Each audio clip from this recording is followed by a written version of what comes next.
Hello and welcome to another sparring drill session. Today I'm going to show you how to improve your dodging skills using two different methods of sidestepping.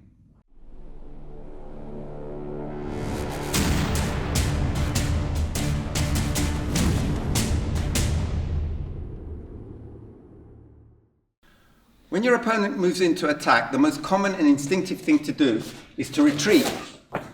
Now, although this works, has some advantages, there are some disadvantages as well, in that you're still in line of the attack, and if they're quick enough, they'll follow up quickly and you're under pressure.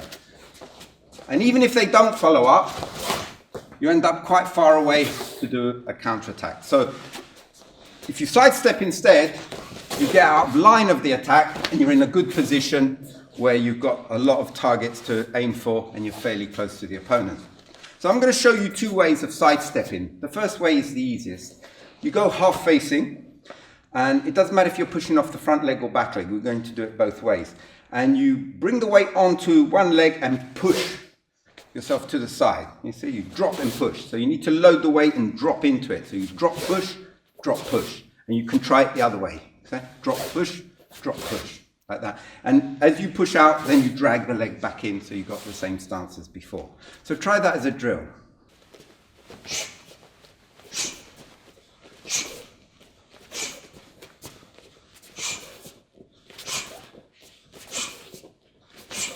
The method of sidestepping I just showed you has the advantage of being able to move immediately, see, like that. The problem is that it's not always an advantage, because if they see you move early, they'll direct their kick towards you because they see where you're going. So if you move in the opposite way and then suddenly change direction, as you move the opposite way, they'll direct their kick that way and then you dodge the other way. So it goes like this, left, right. Okay, so practice this again from a half-facing position. So this is the second method where you bounce off the foot. It's more plyometric because you load the weight but you bounce off it rather than just push out. Okay, so you go left, right, or from here, right, left. And again, you've got to drop the weight. So drop, move, see? Drop, move, like that. So practice this as a drill.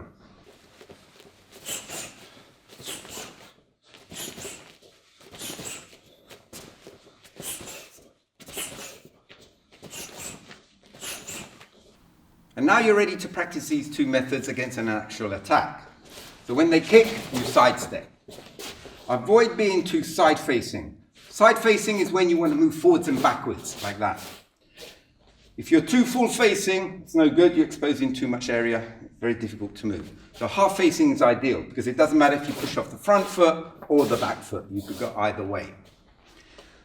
And also, don't be too close, because if you're too close, they can kick straight away and you don't have time to react. You want to give them some work to do to move in. Okay, so you're luring them in, and then that buys you time to see the attack and do the dodge. So practice these two methods against various attacks.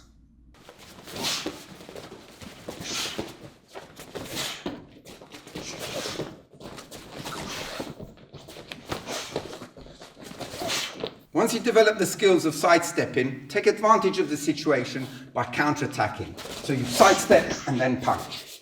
But you might end up far away, like that. So it's worth learning to bounce back in. So if you go left, go right after. And if you go right, go bounce back, go left. So he kicked, sidestep and come in. And this gives you the advantage of throwing your weight into the punch. And most often you'll do a reverse punch. So practice this against various attacks.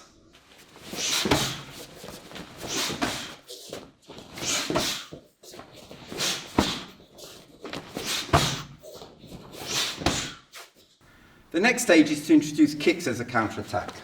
You can sidestep, turning kick, sidestep, side kick, sidestep, back kick, or front kick.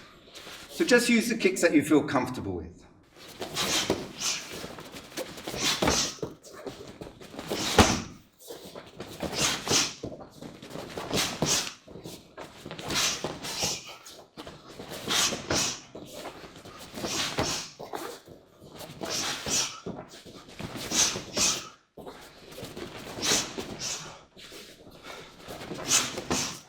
Once you practice these drills a lot, the next stage is to incorporate it into your sparring. Now, many people spar very linearly, going forwards and backwards all the time. And you may find that you get under pressure if the opponent's very quick to move in, you end up backing off all the time. So you've got to change your mindset and think about going left and right. Because Taekwondo is two-dimensional, yeah? Not just forwards and backwards, but side to side as well. In fact, it's three-dimensional, because you can go up as well. So if they come into attack, suddenly change it. But if you're sparring where you're going forwards and backwards a lot, and then you suddenly change to the side, it's a very good way of deceiving the opponent. You're going forwards and backwards, and then you change. They least expect that. So that's it for today, and I hope you enjoyed it. If you haven't subscribed already, please do so, and I hope to see you next time. Goodbye.